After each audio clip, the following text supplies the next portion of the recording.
Você provavelmente deve conhecer o Flávio Augusto da Silva. Ele foi eleito o líder mais admirado dos jovens em 2015. Bom, sabemos que ele é um bilionário. Poxa, muito obrigado por essa apresentação carinhosa que você acabou de fazer. Na realidade, eu acho que você é bastante gentil. Mas nem tudo foi assim. Ele nasceu no dia 7 de fevereiro de 1972. Hoje tem 43 anos. Nasceu lá no bairro Jabu, na zona oeste do Rio de Janeiro. Estou aqui no Jabu, hoje domingo. Eu vim da periferia do Rio de Janeiro, não sei quantos conhecem aqui, mas o bairro onde eu fui criado por toda a minha vida é o bairro Jabur. O bairro Jabur é depois de Bangu, perto de Santíssimo, Senador Camará. É uma zona ali no meio de várias favelas, Favela do Sapo, Cavalo de Aço, Marco 7, várias favelas ali na zona oeste do Rio de Janeiro, uma das regiões mais pobres do Rio, não é? Dominadas ali por tráfico de drogas, uma região bastante complicada, com gente muito agradável, gente boa, mas gente sofrida. Não é? Sofrida pelo transporte público, pelo sistema de saúde precário que o governo, infelizmente, oferece para toda a população. Eu nasci nesse contexto. Bom, já dava pra ver que ele era um pouco diferente, porque aos 4 anos foi expulso do jardim por ficar chutando o pé da professora. Com 13 anos, ele foi expulso da escola novamente porque não queria copiar a matéria. Ele achava isso desnecessário, já que tudo está escrito no livro. Com 18 anos de idade, ele já vendia, mas vendia relógios do Paraguai. Que agora fizeram uma pergunta pra ele e ele disse que as marcas preferidas dele, Rolex e Bulgari. Ele ficou 2 anos sem ir pro ensino médio porque o objetivo dele era o colégio militar, a qual também foi expulso. O aluno ele é imbuído, ele já é disciplinado pela própria farda, né? Então, se eu terminasse a história por aqui, você provavelmente iria me falar que eu estava falando a história de um fracassado e não de um dos líderes mais admirados do Brasil, não é mesmo? Mas aqui já vemos um padrão de não aceitar o que a sociedade impõe e dá pra você. Se você nasceu em um bairro de classe média baixa, essas são suas opções de vida. Se você for filho de pessoas pobres, você só vai ter isso. Você só pode esperar isso da sua vida. Muitos se acovardam e, pelo medo de perder, nunca ganham. Aliás, quem tem medo de perder, nunca ganha. O medo vai vir e você tem que enfrentar. E essa é a melhor escolha que você pode ter. E, com certeza, você enfrentando os desafios, você vai ter oportunidade de futuramente colher. Se acovardando e fugindo deles, com certeza, você, lá na frente, vai ser um a mais na multidão. Depois de completar o ensino médio, ele fez vestibular e passou em grandes universidades do Brasil, tal como Unicamp e Universidade Federal Fluminense, mas não cursou. Ele trancou a matrícula na Universidade Federal, na UF, de Ciência de Computação, e o qual está trancada até hoje. Tranquilo, passei nos vestibulares todos e tal. Então, quando tava já tudo já estabilizado, não, beleza, o cara vai pra Unicamp, ou vai pra USP, tá tranquilo. E aí eu dou a notícia que eu não vou. Um transgressor. Porque eu não vou. Eu falei, não vou, cara. Eu vou ficar aqui no Rio porque eu tô namorando com a Luciana, não vou pra lá, não. Tô fora, entendeu? Querendo ter mais dinheiro pra levar sua namorada pra passear, resolveu arrumar um emprego. Surgiu como? Então, eu fui procurar um emprego para poder pagar o cinema, para poder pagar como... Para viver? Para poder, não, eu morava com meus pais, eu tinha 18 anos de idade, não é? E como todo jovem da periferia, estava ali, enfim, tinha uma situação bem difícil, não é? E eu arrumei um emprego para poder pagar o cinema, para poder... Onde você morava, fisicamente? Eu morava num bairro no Rio de Janeiro chamado bairro Jabur, entre Bangu e Campo Grande, bem na periferia do Rio de Janeiro. Não é? Então ali eu fui arrumar um bico, e esse bico foi num curso de inglês. Comecei a trabalhar numa escola de inglês no centro do Rio de Janeiro. Meu trabalho era na área comercial, trabalhava com vendas, meu trabalho era prospectar novos alunos para aquela escola. O qual conheceu o primeiro mentor dele chamado Mário Margalhães. as dicas, né, que a gente pode dar assim, para uma pessoa que pensa em empreender, né, que tem um sonho de empreender, é que ela, primeiramente, nunca se intimide com as opiniões adversas, né? Porque, lógico, certamente, um sonhador, um idealista, né, antes do momento que ele começa a realizar, que ele começa a gerar algum fruto, ele é tirado, às vezes, de tolo, de bobo, de sonhador, né? De um cara que está fora de foco, né? Que está fora do sistema, fora de uma caixinha, né? Que a sociedade determina. Então, para que ele não se intimide, para que ele não se acanhe com isso, que isso, inclusive, é natural.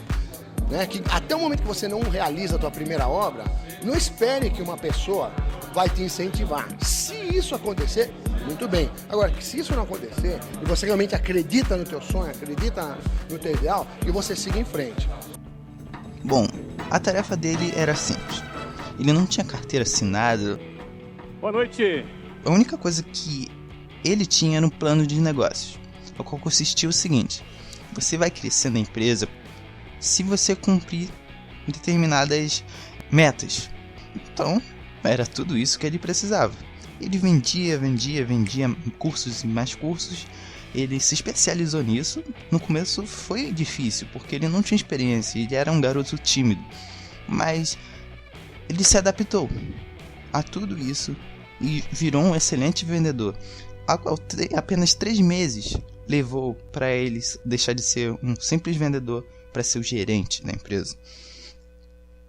3 meses promovido a gerente, ele começou a dormir na própria empresa a qual trabalhava, porque levava mais ou menos da empresa onde trabalhava para casa quase 4 horas de viagem, e a qual não dava. Então ele dormia na própria empresa onde trabalhava, e como ele era o gerente, ele saía, fingia que estava indo para casa, e da mesma forma acontecia de manhã, ele fingia que estava chegando na empresa. Então, antes de dar o horário certo de abrir aquilo dali, ele uns 30 minutos antes saía e voltava novamente. Bom, com 20 anos de idade, ele se casou. Pô, gerou um alvoroço pela família, porque eles achavam que é muito novo para se casar. Ele se casou com a Luciana, qual está casada até hoje, foi a primeira namorada dele, e com 20 anos, e ela com 17 anos. Então ela se casou ainda menor de idade. Você deve escolher muito bem a pessoa que vai ficar do seu lado pro resto da vida. Com quem você vai casar. Essa pessoa vai dividir a vida com você. Então, meu conselho, em vez de você ficar aí só no amasso enquanto você está namorando, um pouquinho menos de amasso e um pouquinho mais de conversa. Porque se aquela pessoa que você está pretendendo se casar não for uma pessoa que esteja completamente alinhada com você, com seus objetivos, vai dar problema lá na frente. É melhor você reavaliar isso enquanto você está namorando. Por isso, um pouquinho menos de amasso e um pouquinho mais de conversa. Bom, aos 23 anos de idade, o Flávio Augusto, acreditando que o serviço prestado pela escola de inglês poderia ser melhor, ele resolveu falar e mudar algumas coisas, mas a empresa tinha um modelo de negócio já, e estava ganhando dinheiro com isso, não queria alterar. Então ele decidiu abrir a sua própria escola de inglês, porque afinal ele já tinha experiência naquele mercado. Ele encontrou um amigo, se comprometeu em vender o seu próprio carro para entrar no projeto dele, qual faria parte, teria uma sociedade. O amigo dele desistiu, então ele recorreu ao extremo. Com a ajuda da Luciana, 10 mil de cheque especial de um lado, 10 mil de cheque especial do outro, ele abriu uma das maiores empresas de ensino de adultos do Brasil, a WhatsApp. Mas naquela época a WhatsApp não era a WhatsApp. Ele abriu aquela escola de inglês sem falar inglês. Isso daí temos uma lição que, se você quiser, por exemplo, abrir o maior restaurante do mundo, você não precisa ser o maior cozinheiro do mundo. Você precisa contratar o melhor cozinheiro do mundo. Bom, ele recebeu críticas e mais críticas pelas pessoas que já estavam no mercado antes dele.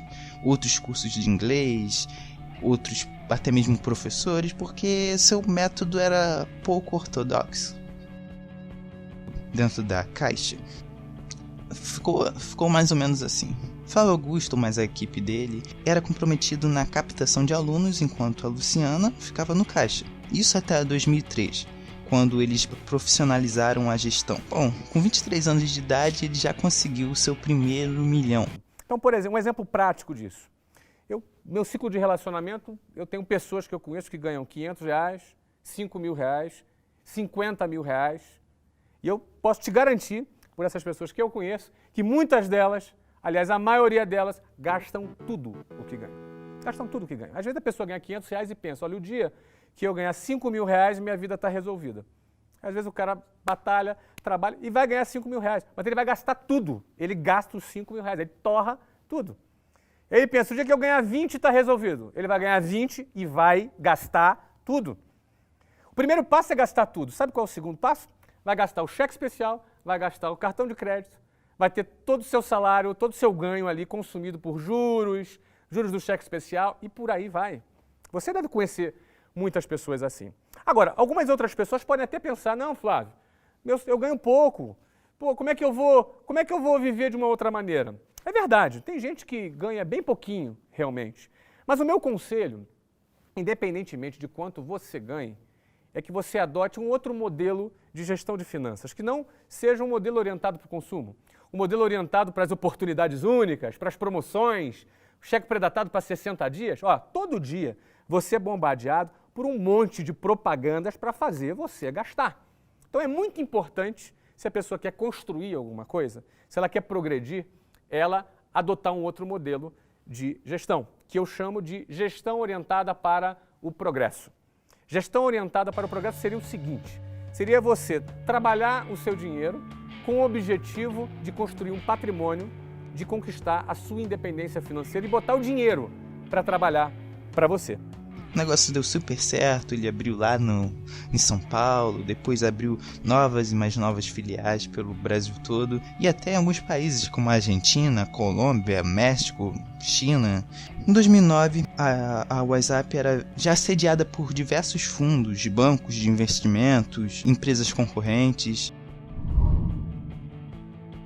Ele decidiu se mudar para Orlando para passar uma mensagem para o mundo. Passar a mensagem de que as franquias dele se viravam sem precisar dele estar ali 8, 9, 10 horas. Ele saiu, tirou um vacation lá nos Estados Unidos e as empresas dele, de 2009 para 2012, mais do que 50% ao ano. Até que em um dia qualquer, de 2012, um cara chamado Manuel Amorim, presidente da Abril Educação, visitou a casa dele lá em Orlando para discutir sobre algo bem sério. Discutir sobre a venda do WhatsApp.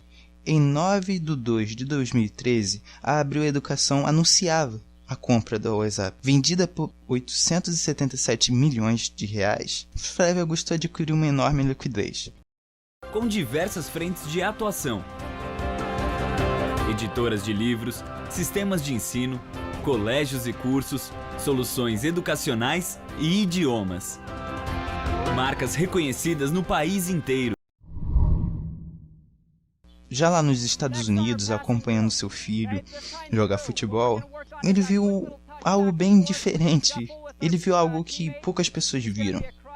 Mais de 24 milhões de indivíduos entre 5 e 17 anos jogavam futebol, o famoso soccer, aqui do Brasil. Era o esporte mais praticado pelas crianças no país. Isso fez repensar no plano e resolver criar uma escola, sim, de futebol. Afinal, tinha muitas pessoas jogando bola lá, muitas crianças. Então as crianças que não se davam muito bem no basquete, porque não eram tão grandes assim, ou no beisebol, tinha oportunidade no futebol de conseguir o seu desconto da universidade, por exemplo. Ele resolveu pesquisar mais e mais e viu que a MLS, é a liga Major League Soccer, o equivalente à Série A aqui do Brasil, lota os estádios. Para ter ideia, a MLS tem quase 2 vezes mais público do que no Brasileirão. Então ele resolveu ter um plano ainda maior, mais abrangente. Ele resolveu, em vez de criar uma escola de futebol, vou comprar um time de futebol. E esse time de futebol pode valorizar o meu empreendimento, que é escolas de futebol. Então ele negociou com o Phil Hallens, comprou o Orlando City, a qual tem 87% das ações. E ele mesmo disse que o brasileiro que quiser ir lá para Orlando, ele vai para ver o Mickey, o Donald e o Kaká. Investiu mais de 6 milhões no meusucesso.com. Pouquinho mais do que o primeiro mês, conseguiu seu primeiro milhão. Uma escola de insights, a qual mostra grandes empreendedores brasileiros, quadro a quadro, passo por passo, da trajetória de vida deles, até o que eles estão fazendo agora. Uma excelente startup. Não podemos esquecer de um projeto que ele criou, a qual ele ficou conhecido no Brasil inteiro e até mesmo mundialmente. Um projeto que ele pôs em prática em meados de 2011, chamado Geração de Valor, que hoje conta com milhões de seguidores no Facebook, no Twitter, e também conta com milhares de seguidores no YouTube.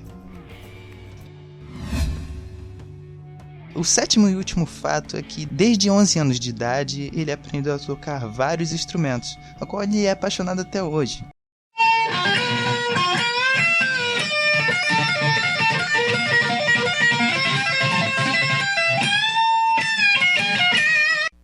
E de um texto do próprio blog Geração de Valor é encontrado a seguinte mensagem: ainda não iniciei a grande obra de minha vida, através da qual serei lembrado com saudades depois que eu morrer.